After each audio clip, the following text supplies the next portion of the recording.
দক্ষিণ এশিয়ার সবচেয়ে দুর্নীতিগ্রস্ত দেশ বাংলাদেশ। তারা বলেছে অন্তত আফগানিস্তানের পিছনে বাংলাদেশ রয়েছে, নেপাল, ভুটান এদের চেয়েও বাংলাদেশ বেশি দুর্নীতিগ্রস্ত দেশ। আপনি কেন এটি বলছেন না? বিগত 15 বছর ধরে আপনার দেশ থেকে যে পরিমাণ অর্থ পাচার হয়েছে তা দিয়ে আপনার দেশে 2 বছরের বাজেট দেওয়া যেত।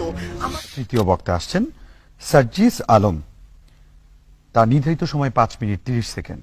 ধন্যবাদ বিজ্ঞ বিচারক মন্ডলী। বিজ্ঞ বিচারক মন্ডলী, আজকে পক্ষ দলের তৃতীয় বক্তা যেখানে শেষ করেছে সেখান থেকে শুরু করতে চাই।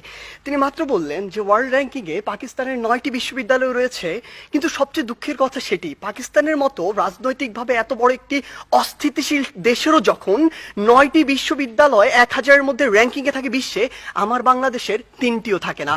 আমার বাংলাদেশ এ কারণেই সফলতম হতে পারে না। তিনি আজকে বললেন আমরা নাকি আমাদের যে স্বপ্ন সেটিকে বিশ্বাস করি না। আমরা একটি দেশ নিয়ে যখন কথা বলবো তখন শুধু স্বপ্নের উপরে ভর করে থাকতে পারি না, ওই আবেগ দিয়ে চালিত